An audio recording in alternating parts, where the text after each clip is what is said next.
Meus irmãos, a paz do Senhor. Amém. Se assente.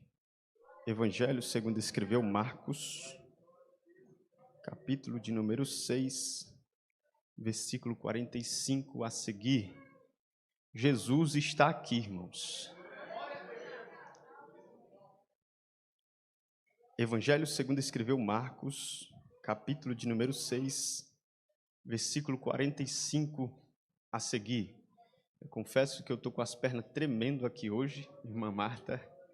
Eu ia pregar sobre 2 Timóteo, capítulo 1, versículo de número 6, mas eu gosto de seguir aquilo que o Espírito de Deus está falando em nosso meio. Eu aprendi a confiar no Espírito de Deus. Evangelho de Marcos, capítulo de número 6, versículo 45 a seguir. Quem achou, diga um amém. Amém. Vamos ler para ganhar tempo? Diz assim: logo a seguir, compeliu Jesus aos seus discípulos a embarcar e a passar adiante dele para o outro lado, a Betsaida, enquanto ele se despedia da multidão. E tendo-os despedido, subiu ao monte para orar. Ao cair da tarde, estava o barco no meio do mar e ele sozinho em terra. E vendo-os em dificuldade a remar, porque o vento lhes era contrário, por volta da 4ª vigília da noite, veio ter com eles andando por sobre o mar, e queria tomar-lhes a dianteira. Eles, porém, vendo-o andar sobre o mar, pensaram tratar-se de um fantasma e gritaram, pois todos ficaram aterrorizados à vista dele. Mas logo lhes falou e disse: tende bom ânimo, sou eu, não temas. Mais uma vez o versículo de número 50 que diz: pois todos ficaram aterrorizados à vista dele.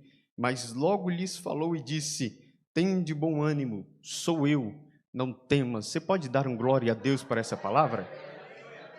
Meus irmãos, eu tenho certeza que boa parte de nós que estamos aqui nessa noite já lemos esse texto, já ouvimos hinos a respeito desse texto e até mesmo mensagens sobre esse texto. É um texto muito simples que a gente poderia resumir em 2 minutos dizendo que Jesus dá uma ordem para os seus discípulos.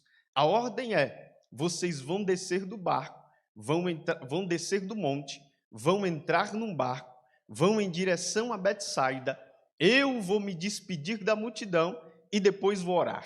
Depois de orar, Jesus não diz o que ele vai fazer, só que algumas coisas me chamam a atenção desse texto, e vamos logo para esse texto para a gente falar daquilo que Jesus quer falar ao nosso coração. É que Marcos faz questão de registrar a palavra compeliu, que do grego é anankazo, que tem um sentido de forçar, no sentido de obrigar, no sentido de persuadir a pessoa a fazer aquilo que lhe mandou e, se for necessário, se utilizar de força. E todas as vezes que eu vejo essa expressão compeliu, eu me pergunto por que Jesus deu essa ordem, por que ele mandou os discípulos descerem do monte, entrar num barco, ir em direção para Betsaida, depois ele iria se despedir da multidão e depois orar. Eu tenho para mim, Marcos, que seria melhor se Jesus tivesse falado para Pedro: organiza as filas, a gente vai se despedir dessa multidão junto e depois nós vamos orar. Seria muito melhor, mas não, ele dá uma ordem. A ordem é: vocês vão descer do monte, vão entrar num barco, vão em direção a Betsaida, eu vou me despedir dessa multidão e depois vou orar. Para a gente entender essa ordem de Jesus, a gente precisa olhar para o contexto desse texto.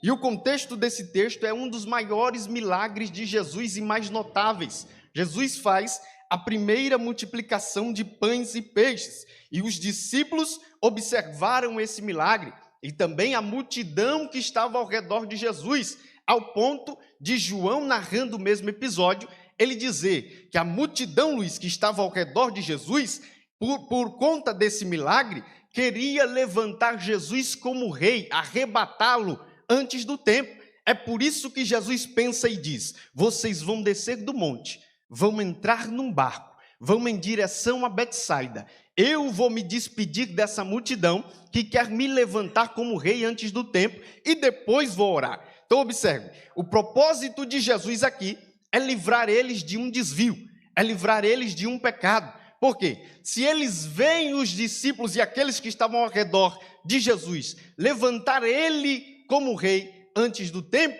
eles iam cair no mesmo desvio, eles iriam cair no mesmo pecado. Então Jesus, sabendo isso, para anteceder isso, ele vai dizer: vocês vão descer do monte, vão entrar num barco, vão em direção a Betsaida. Eu vou me despedir dessa multidão que quer me levantar como rei antes do tempo e depois vou orar. Só que o que é interessante, fica tranquilo que eu prego assim mesmo, é que o lugar que Jesus usa para preservar não é um lugar confortável, não é um lugar que todos nós queríamos estar. Por quê? Jesus está enviando os seus discípulos para o centro de uma tempestade, para onde eles não queriam estar. Só que o propósito de Jesus, que é maior, é para livrá-los. Então, para Jesus, se for melhor colocar um discípulo dele no meio da tempestade, Luiz, ele coloca, mas não perde ninguém para desvio. Para Jesus, se for melhor colocar no centro de uma tempestade, ele coloca, mas não perde para desvio de pecado. O que Deus está nos dizendo aqui nessa noite é: se for necessário eu enviar para o centro de uma tempestade, eu envio, mas você eu não perco para pecado, você eu não perco para desvio. Se for necessário eu fazer você perder amizades e coisas que têm te afastado de mim, eu faço, mas você eu não perco de vista. O propósito de Jesus é preservar. O propósito de Jesus é guardar. E eu acho isso interessante porque o apóstolo Paulo, e se alguém puder trazer um copo d'água para mim, vai ser ótimo, vai dizer que a vontade de Deus é boa, é perfeita e é agradável. Mas é essa mesma vontade que manda ir para o centro da tempestade. É essa mesma vontade que faz nós descermos ao deserto. É essa mesma vontade que diz: pode ir, por mais que você sofra. Mas o que é interessante, Luiz, é que aquele que permite ir para o centro da tempestade, estou entendendo, Jesus, é o mesmo que vai ficar dos altos montes intercedendo por nós. Por quê? Jesus se despede da tempestade. Ou melhor, Jesus se despede da multidão, se retira para orar, e Marcos diz que ele está orando e olhando para baixo, e ao olhar, ele vê os discípulos no meio da tempestade, ao cair da tarde, e eles estão lá no meio do sufoco, e Jesus faz o que no monte? 30 minutos de descanso? Alguns momentos longe dos discípulos? Não, Jesus fica lá orando, e ao orar e olhar, ele vê a dor, ele vê a agonia, ele vê o sofrimento. Mas eu acho isso interessante porque enquanto houver discípulo de Jesus no meio da tempestade, vai ter alguém de joelhos orando. Você não está entendendo? Enquanto houver alguém no meio da tempestade, vai haver alguém de joelhos intercedendo. Pais e mães que estão aqui nessa noite, é o seu joelho que tem sustentado o seu filho no meio da tempestade. Vou dizer, Jesus, é o seu joelho que tem sustentado o seu filho no meio da faculdade, no meio da roda de amigo que tem tentado tirar ele da presença de Deus, mas porque você está orando, Deus está guardando ele, Deus está protegendo ele, as tuas orações têm preservado a tua casa. Jesus ora, ao orar, ver eles no meio da tempestade. E aqui vem algo que eu acho muito interessante. Jesus toma uma decisão, porque a iniciativa sempre é dele, é sempre ele quem escolhe, é sempre ele quem ama primeiro, e a decisão dele é: vai descer, ele vai lá. Olha aqui, Jesus olha, ele vê no meio da tempestade, ele vê a dor, só que para Jesus não basta só olhar, ele toma uma decisão de descer, ele desce. Só que o que é interessante aqui, é que João, narrando o mesmo episódio, ele diz que havia alguns barquinhos ali. Então havia possibilidades humanas de Jesus entrar num barco e ir ter com os discípulos. Só que não, ele escolhe ir andando por sobre as águas. Ele escolhe ir andando por cima daquilo que estava causando medo.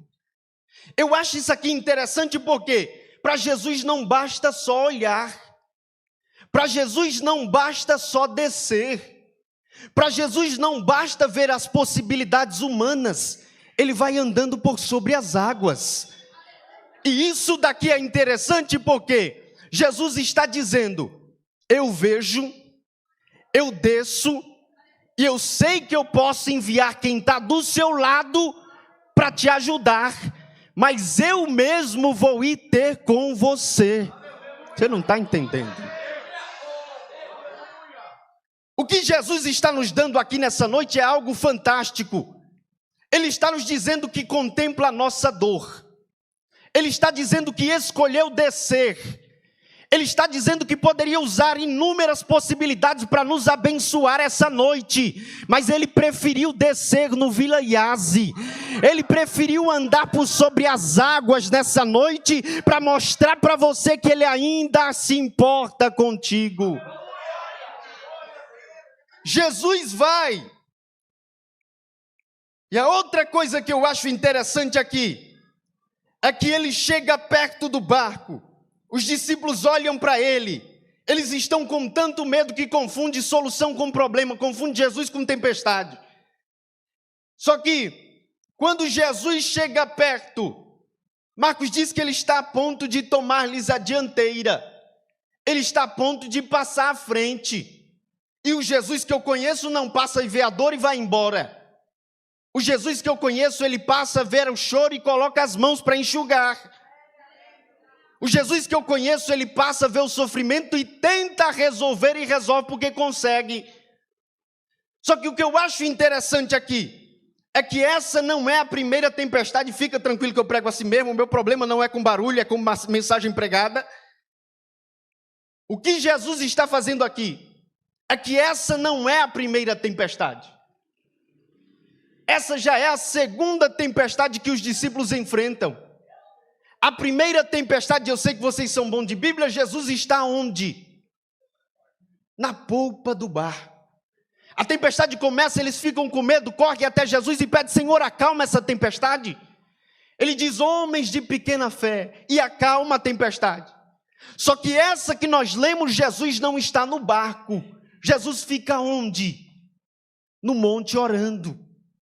É por isso, Marcos, que quando ele desce para encontrar, ele quer tomar a dianteira, ele quer passar à frente. Era como se ele estivesse olhando para dentro e dizendo: até aqui, quem veio e quem trouxe foi a obediência de vocês. Até aqui, quem sabe foi a experiência de Pedro de dentro do mar que trouxe vocês até aqui. Mas daqui em diante deixa eu tomar a frente. É, Jesus, vai ser assim mesmo. Daqui em diante deixa eu passar na frente.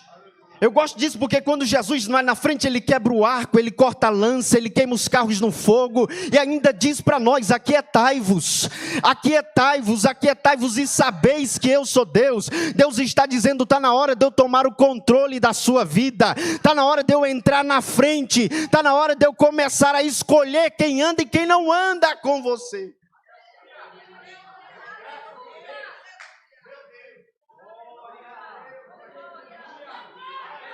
É, Jesus. É quinta-feira e a mensagem é essa. O que Jesus quer é passar à frente. Porque o péssimo hábito da nossa geração, Rodrigo, é que a gente até escuta a palavra de Deus, a gente até coopera, a gente até vai, desce, sobe, faz tudo o que for necessário, mas Jesus, ele fica para trás. Jesus não entra. Jesus não passa na frente. A gente arma um teatro aonde nós adoramos bonito, aonde nós fazemos tudo bonito, mas Jesus não toma o controle. Mas Jesus não entra na frente. Mas essa noite Deus está dizendo: chega dessas coisas. Para construir alguma coisa, eu tenho que ir na frente, porque quando eu for na frente, eu vou prover tudo para você. Levante a sua mão, Deus está falando aqui. Deus quer entrar na frente da sua casa, Deus quer entrar na frente da sua família, Deus quer entrar na frente dos seus negócios. Ó Jesus querendo passar à frente. Os discípulos lá dentro morrendo de medo. Jesus olha para dentro. A tempestade está embaixo. As águas estão revoltas. E o que ele faz? Tem uma tempestade maior lá. Tem águas maiores lá dentro. Jesus percebe que dentro do barco tem uma tempestade maior que uma tempestade que está do lado de fora. É por isso que ele olha para dentro do barco e simplesmente libera uma palavra. Fiquem calmos. Sou eu. Não tenham medo. O que Jesus está vendo é que por mais que as águas exteriores estejam causando medo neles, existe uma tempestade dentro que está fazendo eles tirarem a paz deles maior que essa de fora. Porque não adianta nada Jesus estralar o dedo e acalmar a tempestade exterior e chegar à próxima tempestade e você continuar com medo. E você não conseguir dormir. Eu estou pregando para jovens e adolescentes aqui nessa noite e esse é o mal do nosso século. Nós enfrentamos os séculos das fobias. Tem gente que tem medo de tudo hoje em dia. Só que aí eu gosto da palavra de Deus, que ela diz que o amor de Deus, ele lança fora todo medo. Eu estou pregando para quem é espiritual. Deus está dizendo, eu sei que está faltando alguma coisa que você quer aí, mas eu vi uma tempestade maior, eu vi uma tristeza que o diabo colocou no seu coração, que tem feito você ficar trancado dentro de casa, e a depressão querendo tomar a sua vida, mas nessa noite Deus está dizendo, caia por terra tristeza, caia por terra angústias. Dere o rei o devécia.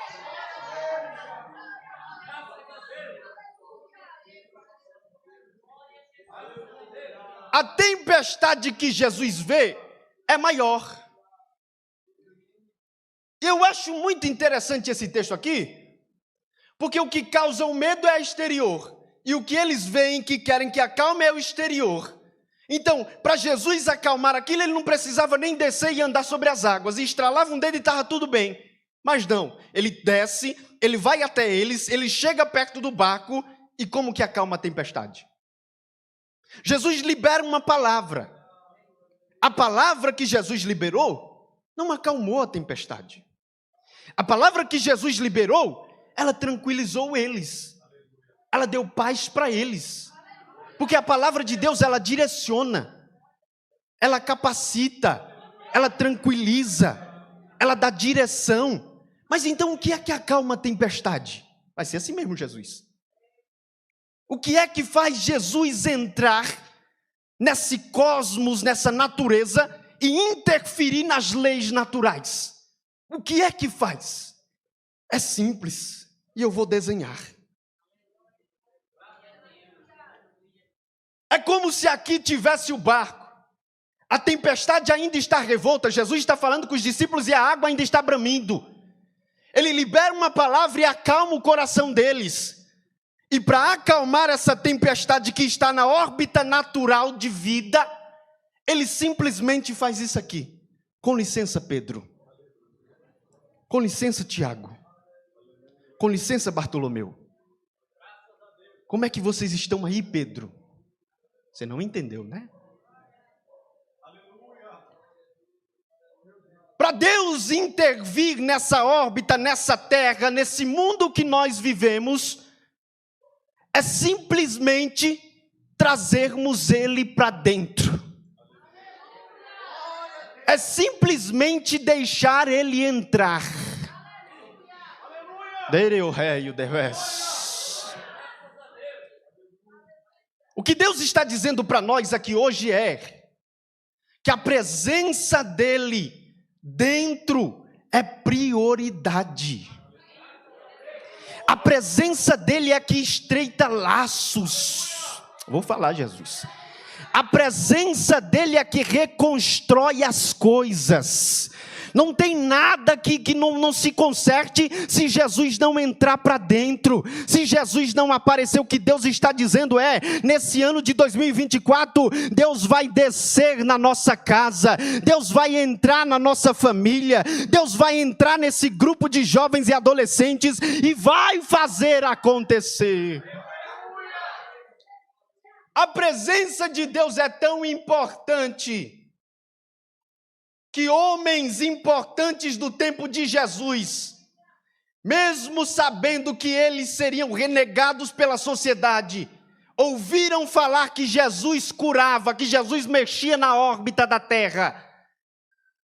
Eles optaram trazer Jesus para dentro da casa deles. E se você for bom de Bíblia, você já está entendendo. Jairo está com um problema. O problema é sua filha que já está à beira da morte. E antes de Jesus chegar lá, já chega gente com notícia dizendo, está morta, para de incomodar. Só que a mente de Jairo é, se ele for lá, vai tudo dar certo. Se ele entrar, se tiver morta, vai ressuscitar. Ah, Jesus. Se ele colocar as mãos, vai ressuscitar. Talvez eu esteja pregando para alguém aqui que esteja com uma doença que o médico disse, não tem mais remédio, agora é só a gente esperar para ver como é que vai reagir o corpo. Mas Deus está dizendo, quando as minhas mãos tocar, você vai esfregar na cara daquele médico que Deus ainda desce na terra, que Deus ainda interfere na história, que Deus ainda faz. Aleluia, aleluia. Eu não vejo uma mensagem melhor para a minha geração, Rodrigo. Porque a gente tem se perdido tanto. Porque a gente, primeiro, deixa Jesus para fora. Segundo, deixa Ele não controlar a nossa vida. E a gente perde coisas gigantescas. A gente perde testemunhos gigantescos do que Deus pode fazer. Mas nessa noite Deus está mostrando para nós que Ele ainda desce na terra.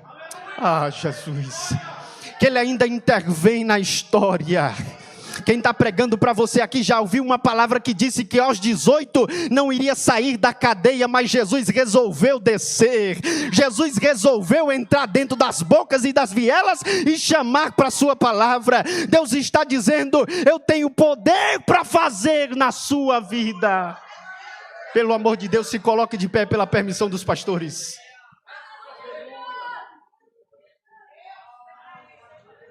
Camila, vem cantar aqui.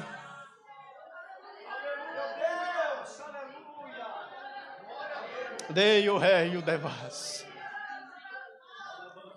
Aleluia. Aleluia.